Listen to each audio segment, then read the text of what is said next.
kiima ayaan idinkugu soo gudbin doonaa wararkii ugu waaweynaa ee dhacay tan iyo intaynu kala maqnayn ayaynu barnaamijka ku faaqidaynaa. saakay xaaladda Gaza waa sidee kadib duqeymo culus oo Israa'iil saacadihii la soo dhaafay ay meelo kala duwan oo Gaza ka tirsan ay ka fulisay. 60 qof dadka badan ayaa ku shahiiday magaalada Gaza. xabad joojintii miyay burburtay? Trump muxuu ka yiri? Turkigu muxuu ka yiri? Israa'iil laftirkeedu maxay ka tiri? warka weyn oo hadda soo baxay muxuu yahay? dhammaan warbixinadii ugu dambeeyay arrimahaas ayaynu barnaamijka ku faaqidi doonaa. Hamas oo iyana war soo saartay.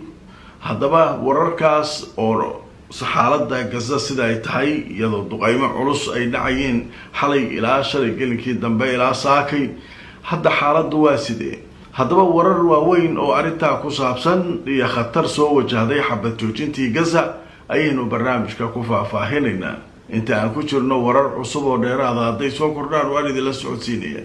Safari Remit waxay ka caawinaysaa inaad reerkaaga iyo saaxiibada ku nool dalal dhowr ah aad gaarsiisid wixii aad ugu tala gashay. ilaa iminka wadamada ay xawaalada kugu diri karto waxaa ka mid ah Kenya, Soomaaliya, Uganda, Djibouti, Ethiopia, Sudan, South Sudan, Tanzania iyo Turkey. qiimahana aad ayuu u jaban yahay marka loo eego shirkadaha kale ee ka shaqeeya xawaalada. xawaaladan waa online. internet plus waa adeeg ay macaamiishu ka heli karaan internet fiber ah oo xawaarihiisu yahay 20 megabytes per second. ayna la socdaan rasiifar ay ku jiraan in ka badan 4,000 oo kanaal iyo 100 daqiiqado oo ah ku hadal bilaash ah.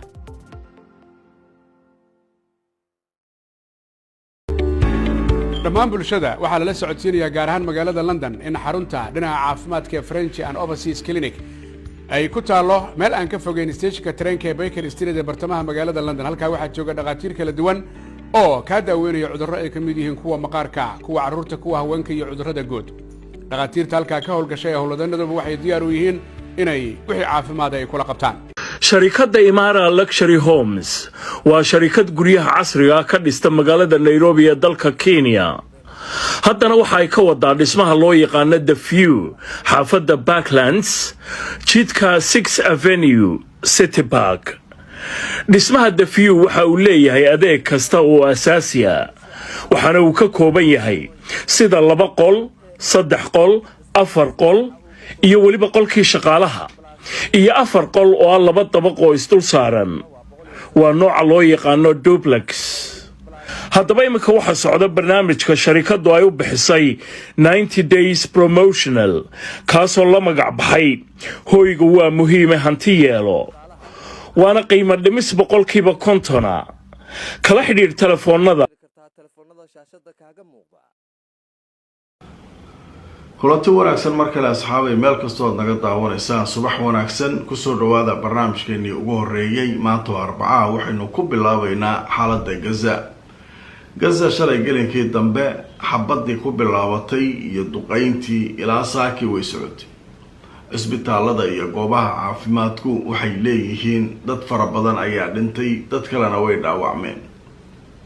haddaba xabad joojintii miyaa burburtay mise waa iska ruwaayad xabad joojintan ay ku heshiiyeen Israa'iil iyo Mareykan oo Israa'iil mar walba haddii ay doonto Gaza inay duqeyso inay fulin karto iyadoo marmarsiyo beena u sameynaysa.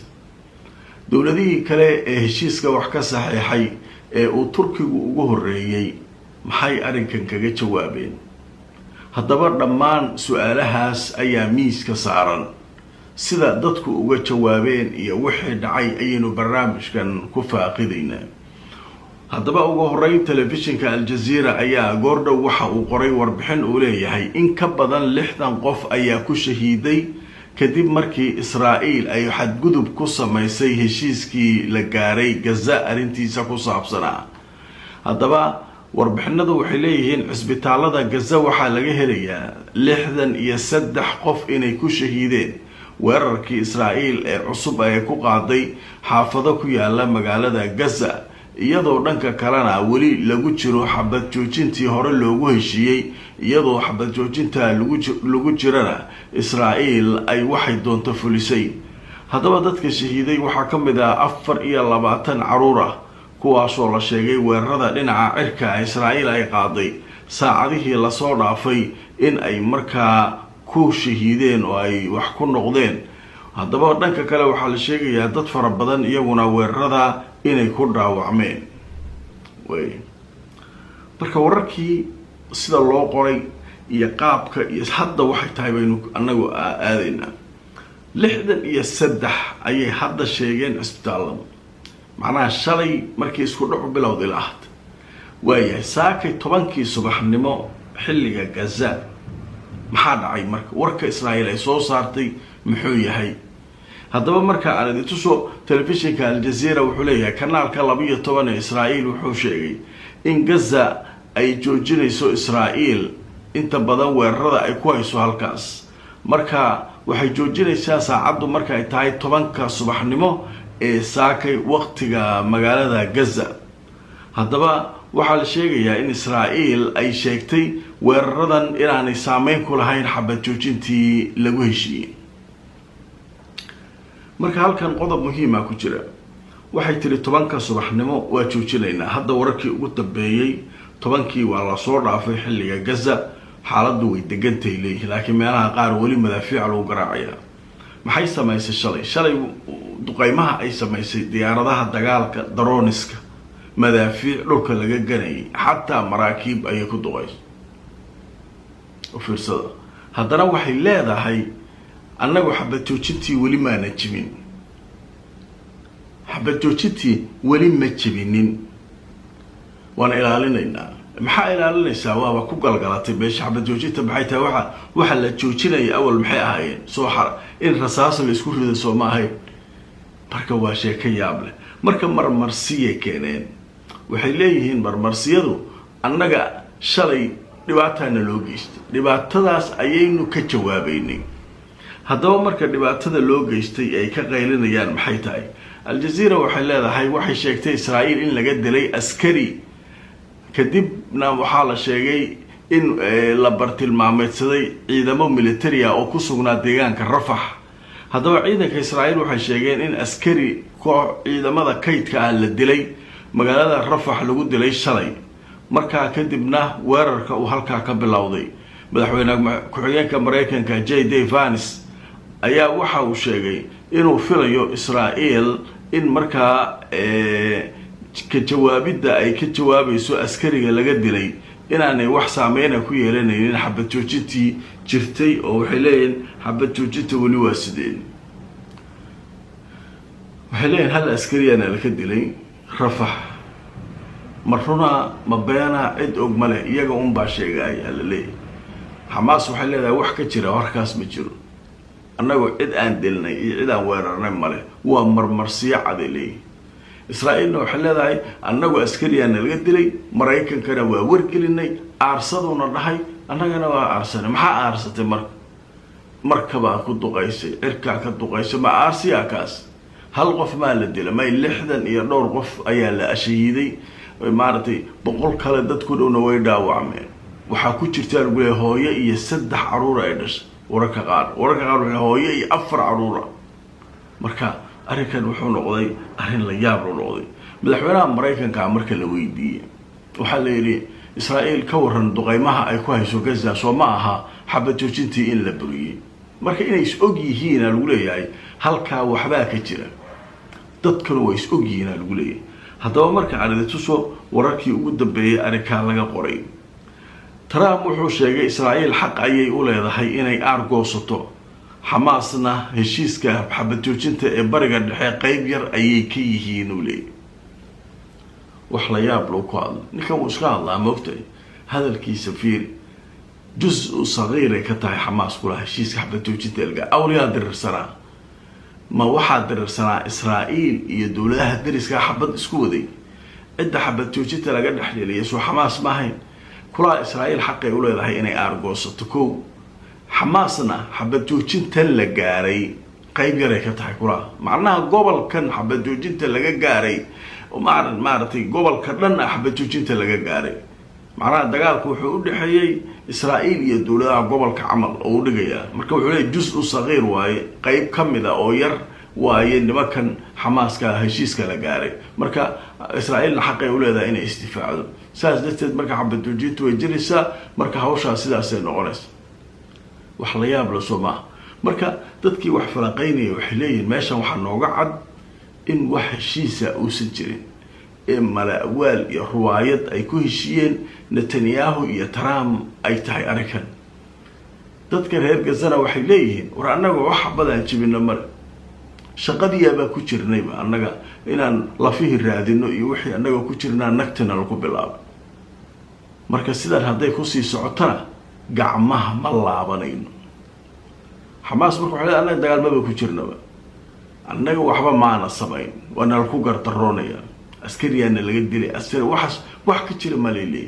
waa ruwaayad ay jiranayso ay rabto inay nagu weerarto marka arrinkaas halkaas u maraa waaya qadar xayisiisa kadib waxaan idin hayaa sheeko kale oo cajiib ah oo ku saabsan Turkiga Hamas iyo wixii oo dhan wararka ay soo saareen ayaan qaybtan dambe ku faahfaahinaynaa oo arrintan ku saabsan dhacdadan dhacday iyo xaaladdu sida ay tahay wararkii ugu dambeeyay ayaan idin hayaa xayisiinta kadib متعشى برشاد القرآن الكريم يعلم الشريعة هب عصري أونلاين أديكو جوجا كوريجا أما قبض على شقة مركز دار التقوى وحقوق بري القرآن كهب عصري أونلاين ما دون كتكبر كرتو حكم ذا قرآن الكريم إجادة لغة عربية إيو علوم الشريعة استوى قلت وايد سعوطة فضلا هروكاد وهي فاهينا كالحديد من برض الشاشة كان المغضى هموكاد دوكسيجا مركز دار التقوى waxaa la ogeysiinayaa dhammaan bulshada Soomaaliyeed meel kasta oo ay joogaan in shirkadda la yiraahdo Qibla Homes ay wado mashaariic ay ka dhisayso Nairobi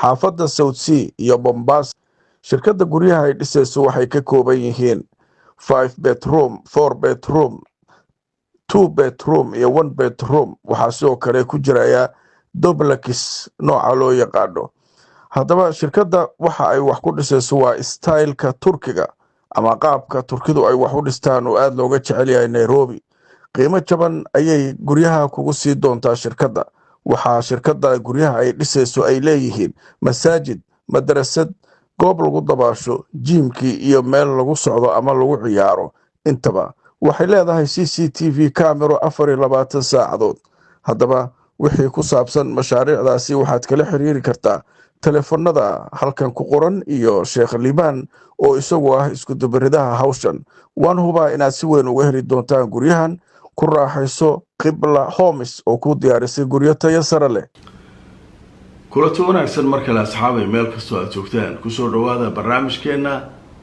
subaxnimo saake waa arbaco qaybihii ugu dambeeyay barnaamijka aynu maraynaa dhamaantii barnaamijka waxaanu kaga hadlaynaa arrintan la yaab kale ee soo korortay heshiiskii Israa'iil waxay ka dhigatay waxay marna gasho marna ku soo laabato oo fiirsada heshiiska xabad joojinta marna waxay leedahay xabad joojinta waa ku jiraa markay rabtana waxay rabtay duqeynaysaa waxay leedahay xabad joojinta ku soo laabto saaki marka waxay noo keentay riwaayada 10 subaxnimo marka la gaaro ayaa xabad joojinta ku soo noqonaya macallin inta ka horeysa shaqa ay socoto waxa saddex xagga adduunka lagu arko حبت جوجين نوع عاصة اللي ويش يحجله أما إن دجال كسعودة ولا قرت إن دجال كتشوك سدنا ولا قرت لكن وحلا يابكله الجزيرة دايا الذي كيسوق بهذا النوع أي قريسي طبعا كالصباح نبى مركل الجارة كلها أي إنه جوجين حبت جوجين تكسر قرينا وحلا يابله هذا مركب حي فالعلينا السمايين تركيا أو هلكن يسوي مركا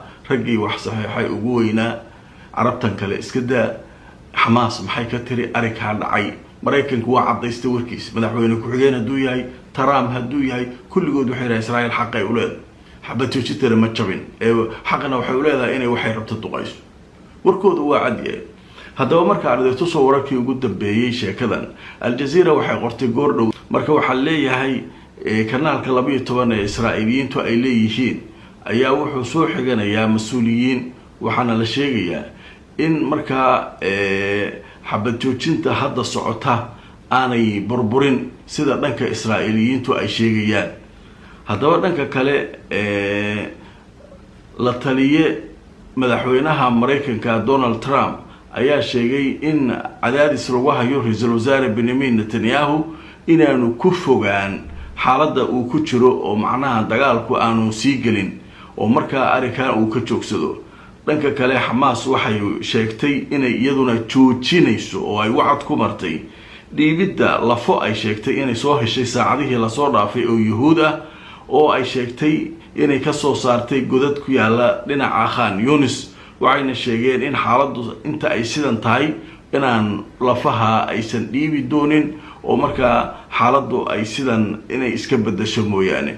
Turkiga oo war laga sugayay ayaa isaguna waxa uu la soo booday cambaarayn. Turkiga wuxuu sheegay inuu si adag u cambaaraynayo weerarada ugu dambeeyay Israa'iil ay ku qaaday Gaza, wuxuuna ku tilmaamay inay tahay kutumasho cad oo lagu tuntay xabad joojintii halkaa ka jirtay ee u dhaxaysay Xamaas iyo Tel Aviv.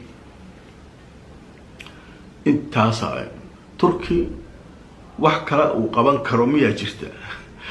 wuxuu leeyahay waan cambaaraynaynaa waana xadgudub xabad joojinta beel looga dhacay. yurkiisiyaa ku jira Trumpkii weynaa oo nimanka kanu ay wax ka maqlayeen ayaaba wuxuu leeyahay xaq ay u leedahay inay markay rabtana weerar qaado markay rabtana ka joogsato waa isdifaacaysa alle. marka waxa dooda ka taagan tahay hadda wuxuu yahay askariga la dilay saxmiya oo ay ku marmarsiyoonayso. Xamaas iyo waxay bataagan yihiin wax la dilay male nimankan iyaga iska samaysta mar walba ruwaayada iska jiraan. maalin horena askariyana laga dilay kana askariyana laga dilay hawaydeen wax ka jira male waxaas.